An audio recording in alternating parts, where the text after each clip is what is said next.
नमस्कार दोस्तों, BM institute में आपका स्वागत है। आज फिर अपने साइंस सब्जेक्ट का हम लोग दूसरा चैप्टर स्टार्ट करने वाले हैं। कौन सा नया चैप्टर है ये जैव प्रक्रम चैप्टर है। ये बायोलॉजी सब्जेक्ट का हमारा चैप्टर है। इस चैप्टर का ये हमारा पहला लेक्चर है और जबरदस्त रहने वाला है। जितने भी बोर्ड एग्जाम से क्वेश्चन हो सकते हैं, हम लोग एकदम इसे आसान भाषा में और अपनी लाइफ स्टाइल से कनेक्ट करते हुए पढ़ेंगे, ताकि बोर्ड एग्जाम में कहीं से भी आए सारा कुछ हम लोग कवर कर ले जाएं। सारा कुछ बहुविकल्पी से लगा के बड़े से बड़े क्वेश्चन हम लोग सॉल्व कर लें। तो चलिए स्टार्ट करते हैं अपने चैप्टर को बगैर बकवास करते हुए। क्या है ये हमारा आज, ये इसका लेक्चर हम लिख देते हैं इसमें हम। ये हमारा लेक्चर जो है, ये हमारा लेक्चर 1, ये हमारा पहला लेक्चर होने वाला है। फिर इसका दूसरा लेक्चर आएगा, फिर तीसरा। ये टोटल इन टोटल आपका चैप्टर समाप्त हो जाएगा। कैसे समाप्त होगा? सारे कुछ बोर्ड एग्जाम के टॉपिक्स, सारे कुछ बोर्ड एग्जाम के क्वेश्चन इसी एक कॉन्सेप्ट में 3 वीडियो में सारे कुछ खत्म हो जाने वाले हैं। चलिए स्टार्ट करते हैं। जैसे कि इस चैप्टर का शुरुआत पहले तो नाम समझते हैं, क्योंकि इससे नाम से ही काम पता चलता है कि क्या काम है साहब। ठीक है, तो देखिए, अरे हाँ, सबसे पहले चैप्टर में क्या है? चैप्टर का नाम है जैव प्रक्रम। जैव प्रक्रम, जैव मतलब क्या? लाइफ, जिंदा रहने वाली चीजें, और प्रक्रम मतलब प्रोसेस, प्रक्रियाएं। तो इस पार्ट का नाम है जैव प्रक्रम, जिसका नाम है लाइफ प्रोसेसेस। तो सबसे पहले इसमें हम लोग पढ़ने वाले हैं एक तो लिविंग थिंग्स के बारे में या नॉन लिविंग थिंग्स के बारे में, कह सकते हो लिविंग बींग्स और नॉन लिविंग बींग्स के बारे में, सजीव के बारे में और निर्जीव। पहले बात समझो, सजीव क्या? जो जिंदा है। निर्जीव क्या? जिसमें जान नहीं है, जिसमें जान नहीं। बस 2 टर्म है। सजीव मतलब वो, लिविंग मतलब वो जिसमें जान है, नॉन लिविंग मतलब वो जिसमें जान नहीं। अब बात एक बताओ तुम, जो जिंदा है क्या क्या करेगा? एक तो भोजन करेगा, भोजन तो करेगा ना, जब जिंदा है तो खाएगा। जब भोजन करेगा तो दूसरा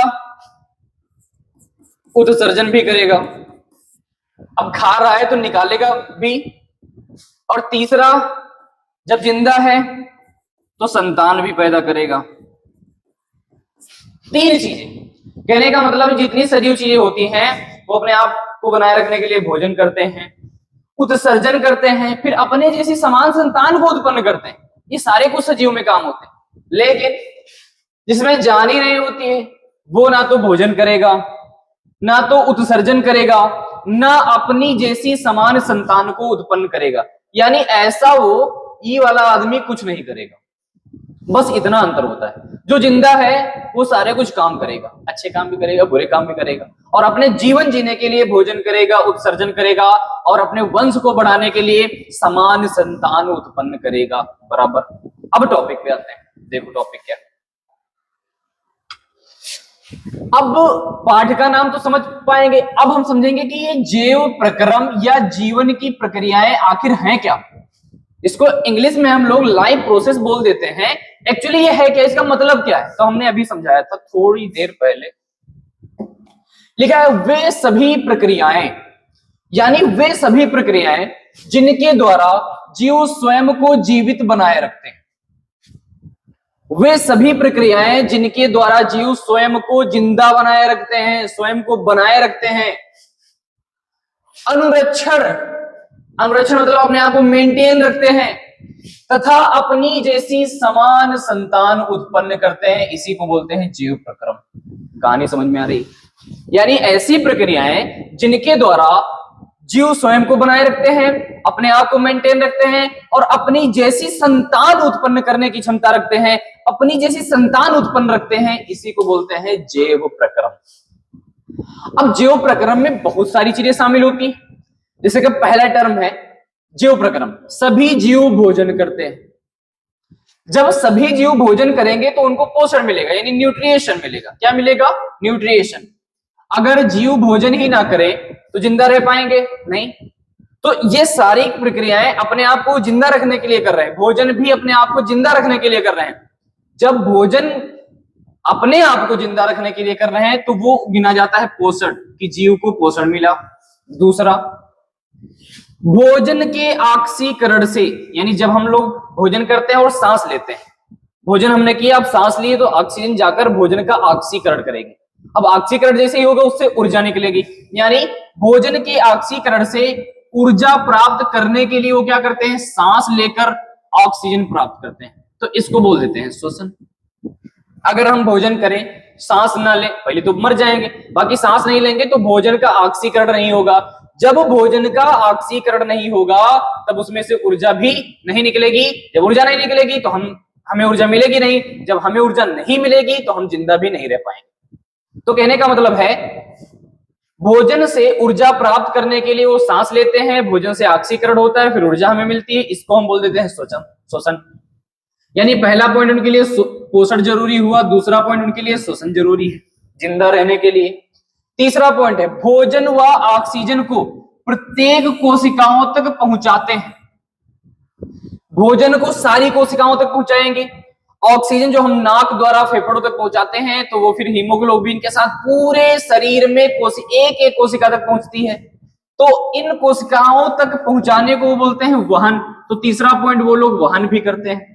पहला उन्होंने पोषण किया, दूसरा श्वसन किया, तीसरा वहन किया। अब चौथा पॉइंट क्या है, अपशिष्ट पदार्थों को शरीर से बाहर निकालते हैं। यानी जो अपशिष्ट पदार्थ है, अब हमने भोजन किया है तो हमारे पेट में जो वेस्ट मटेरियल बनेगा, अपशिष्ट पदार्थ बनेगा, तो उसको बाहर भी निकालते हैं। बॉडी के थ्रू बहुत सारे कंडीशन है, तो उसको हम लोग बोल देते हैं एक्सक्रेशन, यानी कि उत्सर्जन। बातें समझ में आ रही? उत्सर्जन करते हैं, अपनी जाति बनाए रखने के लिए संतान उत्पन्न करते हैं। जैसे कि अगर कोई जीव या कोई प्राणी अपनी पीढ़ी दर पीढ़ी संतानों को बनाए रखने में लिए अपनी जैसी संतान उत्पन्न करने लगा, धीरे धीरे उसका वंश बढ़ेगा। तो यानी अपने जैसे समान संतान उत्पन्न करते हैं। क्यों, किस तरीके से? जनन करते हैं। नंबर 4 पे हम लोग, सॉरी 4 पे ये 5वां जनन करते हैं। क्यों जनन करते हैं? क्योंकि अपनी जैसी समान संतान उत्पन्न करते हैं। क्यों? ताकि उनकी संतान आने वाली पीढ़ियों तक बनी रहे। पर्यावरण की संवेदनाएं ग्रहण करते हैं, गर्मी, जाड़ा, ठंडक, सारी संवेदनाएं ग्रहण करते हैं। फिर यानी पर्यावरण के प्रभाव की प्रक्रियाएं, इसे कहते हैं। तो ये 5 चीजें हैं जैव प्रक्रम को बैलेंस अनबैलेंस ना होने के लिए। भोजन करेंगे, पोषण मिलेगा, सांस लेंगे, ऑक्सीकरण होगा भोजन का, तो ऊर्जा मिलेगी उनको, तो श्वसन हो जाएगा। भोजन और ऑक्सीजन को प्रत्येक कोशिकाओं तक पहुंचाएंगे, वहन हो जाएगा। शरीर से अपशिष्ट पदार्थ को बाहर निकालेंगे, उत्सर्जन हो जाएगा। अपनी जाति बनाए रखने के लिए अपनी जैसी संतानों को उत्पन्न करते रहेंगे, जनन हो जाएगा। और पर्यावरण की संवेदनाओं को ग्रहण करते हैं, यानी गर्मी, जाड़ा, ठंडक, मौसम सारा कुछ बर्दाश्त करते हैं। ये 6 पार्ट हैं जीवन के, जैव प्रक्रम के, जीवन की प्रक्रियाओं के। अब हम बढ़ते हैं, ये जैव प्रक्रम कितने प्रकार का होता है, तो तुम ध्यान देना, यहां थोड़ा हम समझेंगे। जैव रासायनिक अभिक्रियाएं क्या होती, इसको बोलते हैं बायोकेमिकल रिएक्शन। तो जैव रासायनिक अभिक्रियाएं 2 प्रकार की होती हैं। अब पहले समझ लेते हैं कि जैव रासायनिक अभिक्रिया है क्या। जीवों में होने वाली रासायनिक अभिक्रियाओं को ही क्या बोलते हैं, जैव रासायनिक अभिक्रियाएं बोलते हैं। अच्छा हमारे बताओ, अगर हमारे शरीर में बहुत सारी जैव रासायनिक अभिक्रियाएं हो रही हैं, तो जो हमारे अंदर हो रही वही हमारी जैव रासायनिक अभिक्रिया हो जाएंगी। यानी जीवों में होने वाली रासायनिक अभिक्रियाओं को जैव रासायनिक अभिक्रिया बोलते हैं। कितने प्रकार की होती है? जैव क्रियाएं मुख्यतः 2 प्रकार की होती, यानी जीवों में जो प्रक्रियाएं होती हैं वो मुख्यतः 2 प्रकार की होती हैं। नंबर 1 पे बात करेंगे। देखो, नंबर 1 होती है अपचयी क्रियाएं, जिसको इंग्लिश में बोलते हैं कैटाबोलिक रिएक्शन। क्या बोलते हैं? Catabolic reaction. पहली अपचयी क्रिया जो हमारे शरीर में होती है उसको बोलते हैं कैटाबोलिक रिएक्शन। बहुत सरल है। इन क्रियाओं में जटिल कार्बनिक अणु कैसे टूट जाते हैं? सरल कार्बनिक अणु में। यानी जो बहुत बड़ा है वो एकदम कैसे टूट जाएगा? छोटे छोटे भाग में। यानी इन जो अपचयी क्रिया होती है, कैटाबोलिक रिएक्शन होता है, इसमें जटिल कार्बनिक अणु सरल कार्बनिक अणुओं में टूट जाते हैं। बराबर, जैसे कि पाचन, हम लोग भोजन करते हैं तो जटिल कार्बनिक अणु को पाचन के सरल कार्बनिक अणुओं में तोड़कर सारी कोशिकाओं तक पहुंचाने लगता है। श्वसन, भोजन करते हैं, ऑक्सीजन मिलती है तो उससे भोजन जटिल था, जटिल से उसमें बहुत छोटे छोटे कंपोनेंट्स, इंपॉर्टेंट कंपोनेंट्स निकलते हैं, यानी ये भी श्वसन भी एक प्रक्रिया है। तो ध्यान रखना, अपचयी क्रियाएं क्या होंगी, कैटाबॉलिक रिएक्शन क्या होगा, ऐसी क्रियाएं जिसमें जटिल कार्बनिक अणु सरल कार्बनिक अणुओं में टूटते हैं, वो कैटाबॉलिक रिएक्शन यानी कि अपचयी क्रियाएं कहलाती हैं। जैसे कि एग्जांपल में पाचन, श्वसन। दूसरा नाम होता है उपचयी, उपचयी क्रियाएं। उपचयी को बोलते हैं इंग्लिश में एनाबॉलिक रिएक्शन।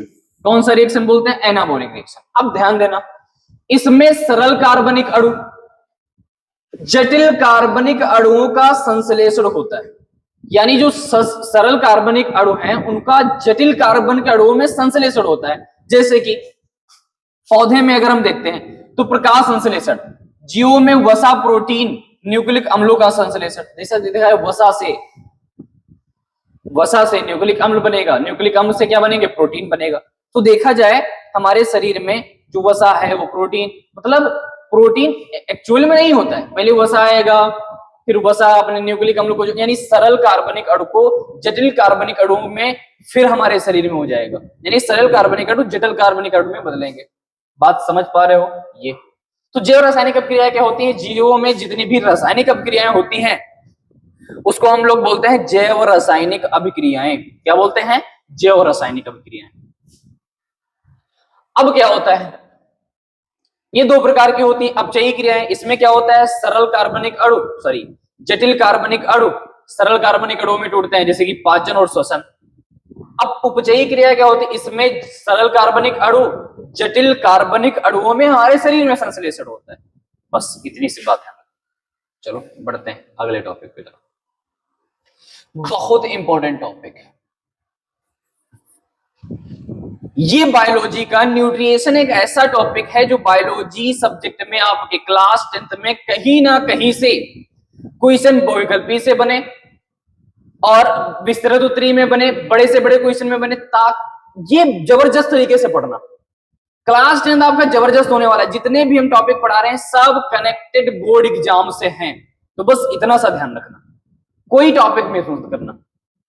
चलो देखो, जीवों द्वारा भोजन या पोषण तत्वों को प्राप्त करने की क्रिया को पोषण यानी कि न्यूट्रिएशन बोलते हैं।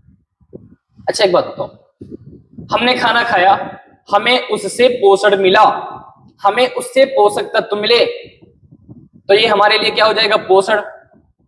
हमने पनीर खाया, पनीर से हमको पोषक तत्व मिले, तो इस प्रक्रिया को क्या बोल देंगे, पोषण यानी न्यूट्रिएशन। आई बात समझ में? तो जो लोग हम भोजन करते हैं, बहुत प्रकार का भोजन होता है, अखरोट खा लेते हैं, मीट खा लेते हैं, ये सारा बहुत सारे कुछ है, बहुत सारे न्यूट्रिएशन के फूड होते हैं जो हम खाते हैं और खाने के बाद हमको पोषण मिलता है। तो वही खाने से जो हमें मिलता है उसी को हम लोग पोषण बोलते हैं कि हमें पोषण मिल गया। चलो, पोषण कितने टाइप का होता है? अरे साहब पढ़ जाओ यार। अब बात करते हैं कि पोषण की जरूरत है, क्यों बकवास करें, क्यों खाएं, क्यों जिंदा रहें, बस ये वाली बात।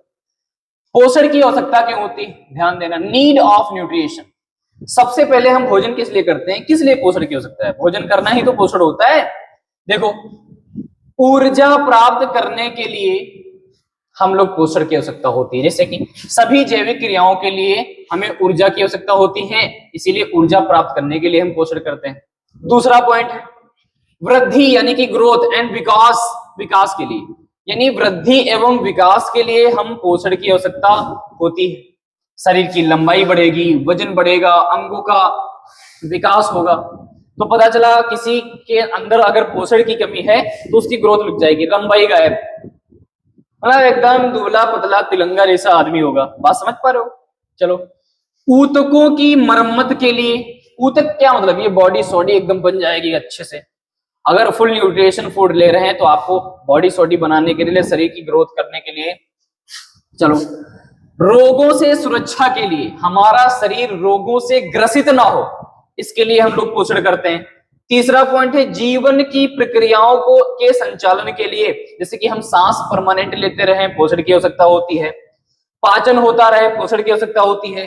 उत्सर्जन होता रहे, पोषण की आवश्यकता होती है।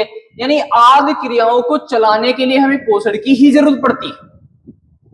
तो ये 5 पॉइंट ध्यान रखना। ऊर्जा प्राप्त करने के लिए हम पोषण करते हैं, वृद्धि एवं विकास करने के लिए पोषण करते हैं, ऊतकों की मरम्मत करने के लिए पोषण करते हैं, रोगों से सुरक्षा के लिए पोषण करते हैं, जीवन की प्रक्रियाओं को चलाने के लिए, हमेशा चलती रहे उसके लिए हम पोषण करते हैं। बढ़ते हैं अपने अगले टॉपिक की तरफ, और चैनल को सब्सक्राइब कर लीजिए ताकि बहुत सारे वीडियोस हम लोग मोटिवेशन से बनाते रहे। बहुत इंपॉर्टेंट है यार, बहुत जबरदस्त मेहनत लगती है एक एक वीडियो शूट करने में। चलो देखते हैं पोषण के प्रकार कितने होते हैं। टाइप ऑफ न्यूट्रिशन, पोषण मुख्यतः 2 प्रकार के होते हैं।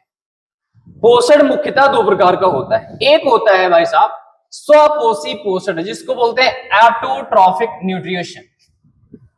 अब स्वपोषी पोषण क्या होता है? सिंपल सी बात ध्यान रखना, जिस पोषण में जीव अपना भोजन स्वयं बनाते हैं, ऐसा पोषण यानी ऐसी ऊर्जा प्राप्त करने का तरीका जो जीव अपना भोजन स्वयं बना ले, उसी को बोल देते हैं ऑटोट्रॉपिक न्यूट्रिशन, यानी कि स्वपोषी पोषण। जैसे कि हरे पौधे, अब हरे पौधे अपने आप सूर्य के प्रकाश से और हम जो कार्बन डाइऑक्साइड छोड़ते हैं उससे मिलकर अपना भोजन बना लेते हैं, ये स्वपोषी पोषण होता है। शैवाल भी स्वपोषी पोषण करता है, लेकिन विशेषता इसकी क्या है? जैसे कि हमने लिख दिया है, हरे पौधे सूर्य के प्रकाश, जल और कार्बन डाइऑक्साइड से की सहायता से प्रकाश संश्लेषण करते हैं और अपना भोजन बना लेते हैं। सिंपल सी बात। तो पौधे क्या हो जाएंगे? स्वपोषी पोषण, क्योंकि वो अपना भोजन स्वयं बनाते हैं, हम उनको चम्मच से खिलाने नहीं जाते हैं, वो अपना भोजन स्वयं बना लेते हैं। चलो जैसे कि देखो, सूर्य का प्रकाश आया है, लगा, और कार्बन डाइऑक्साइड इसने ली और जल ले लिया है जड़ों से, और फिर बाद में अपना भोजन बना के हमें ऑक्सीजन दे दिया है और अपना फूल वूल बना लेगा, कार्बन डाइऑक्साइड हमसे लेकर अपनी ऊपर कब्रों पर चढ़ा लेगा। ये सब सारी चीजें। अगला बढ़ते हैं, दूसरा पोषण है परपोषी पोषण। अब परपोषी यानी जो दूसरे पे निर्भर हो, हेटेरोट्रॉपिक इसको बोलते हैं। क्या बोलते हैं? Heterotrophic nutrition. जो क्या है देखते हैं, जिस पोषण में जीव अपना भोजन स्वयं नहीं बनाते, ऐसा पोषण जिसमें जीव अपना भोजन स्वयं नहीं बनाते हैं बल्कि अन्य जीवों पर निर्भर रहते हैं, उसे ही परपोषी पोषण बोलते हैं। अच्छा एक बात बताओ, उदाहरण में जैसे मनुष्य, हम लोग दूसरे पे निर्भर है। कैसे निर्भर है बताओ? जैसे कि हमें मांस खाना है, सिंपल सी बात, तो एक जानवर तैयार होगा, तो अगर वो तैयार ना हो तो हमें खाना मिलेगा नहीं। अगर खेत में फसल तैयार ना हो, पौधे अगर बनाकर भोजन हमको ना दें तो हम जिंदा ही नहीं रह पाएंगे। कहने का मतलब है मनुष्य परपोषी है, दूसरे पर निर्भर है। ये नहीं कि सूर्य का प्रकाश लिया, हाथ फैलाए और कार्बन डाइऑक्साइड ले लिया, अपना भोजन बना दिया, नहीं, हम लोग दूसरे ऊपर निर्भर है। गाय भी परपोषी, कुत्ता परपोषी है, कवक परपोषी, बहुत सारे हैं। अगर देखा जाए, ई मेढकवा है, देखो इसको देख रहे हैं, अब ई मेढक इसको खाने के जुगाड़ में। क्यों? अगर ये टिड्डा ना होता तो मेढक को खाना भी नहीं मिलता। शेर जब मरता है तो उसमें फंगस लगता है, फंगस लाने के बाद जो मोस्ट बैक्टीरिया होते हैं उसे खा लेते हैं। तो बैक्टीरिया भी किसके ऊपर निर्भर है? दूसरे पर निर्भर। शेर अगर मर जाता है, कभी देखो गाय वगैरह मरी या घर में कुछ भी मरा, तो उसे जब जमीन में दफनाते हैं तो जमीन में बहुत सारे बैक्टीरिया होते हैं, फिर धीरे धीरे उन बैक्टीरियाओं का खाना वो मृतक लाश होती है। समझ रहे हो? चलो अब परपोषी पोषण के भी प्रकार होते हैं, देख लेते हैं कौन कौन से प्रकार। परपोषी पोषण क्या होता है? हेटेरोट्रॉपिक। परपोषी पोषण के प्रकार नंबर 1, ध्यान रखना, मृतजीवी पोषण। अब मृतजीवी पोषण क्या होता है? मृतजीवी पोषण क्या होता है? कोई मुर्दा है, मतलब मृत एवं सड़े गले जीवों से भोजन प्राप्त करना। भाई अगर शेर मर जाए, जमीन पे पड़ा रहे, धीरे धीरे सड़ जाएगा, तो ये मृत है, शरीर मृत है। अब इसको कौन खाएगा? वही जीवाणु बैक्टीरिया खाएंगे इसे। तो बैक्टीरियाओं का खाना क्या हो जाएगा? ये मृत और सड़े गले जीव। इसको बोलते हैं मृतजीवी। जैसे कि मशरूम, ब्रेड पे लगने वाली फफूंद, ये सब क्या है? मृत। जब हमारी ब्रेड खराब हो जाएगी तब ये फफूंद के रूप में फंगस आएगा, उसे खा ले लेगा। दूसरा होता है परजीवी पोषण। परजीवी का मतलब होता है एक जीव दूसरे जीव के शरीर पे निर्भर होगा। जैसे वो अभी मेढक था, तो मेढक किस पे निर्भर था? मेढक किस पे निर्भर था? उस टिड्डे पे निर्भर था। यानी एक जीव दूसरे जीव पे निर्भर हो। जैसे शेर है, तो शेर अगर जंगल में कोई दूसरा जीव ना हो तो उसका खाना मिलेगा? घास तो खाएगा नहीं। इसका मतलब शेर हिरन पे निर्भर है। तो वो होता है परजीवी पोषण। एक जीव दूसरे जीव के शरीर से भोजन प्राप्त करता है, उसे हानि पहुंचाता है। जैसे कि शेर। अंबर बेल हो गया, जुआ जो हमारे बालों में हो जाता है, फीता, कृमि, बहुत सारी चीजें। तो बहुत सारी चीजें। तीसरा पॉइंट हम लोग देख लेते हैं, क्या है? प्राणी संपोषण। भोजन को ग्रहण करने के लिए उसका पाचन और अवशोषण करना। जैसे कि मनुष्य, कुत्ता, बिल्ली, अमीबा, ये प्राणी संपोषण होता है। इसमें जो खाएगा ये, उसको ग्रहण करने के लिए पाचन की आवश्यकता होती है, अवशोषण की आवश्यकता होती है। जो खाएगा तो हमारे शरीर में लगे, उसको बोलते हैं अवशोषण। तो ऑल टोटल सारे कुछ हम लोग पर पोषित पोषण तक खत्म कर लिया है। अब जब दूसरा लेक्चर स्टार्ट करेंगे तो उसमें प्रकाश संश्लेषण की क्रिया के बारे में बात करेंगे। क्या व्हाट इज फोटोसिंथेसिस, क्या होगी। तो बाकी आज का वीडियो यहां तक, आज का चैप्टर यहां तक। धन्यवाद दोस्तों।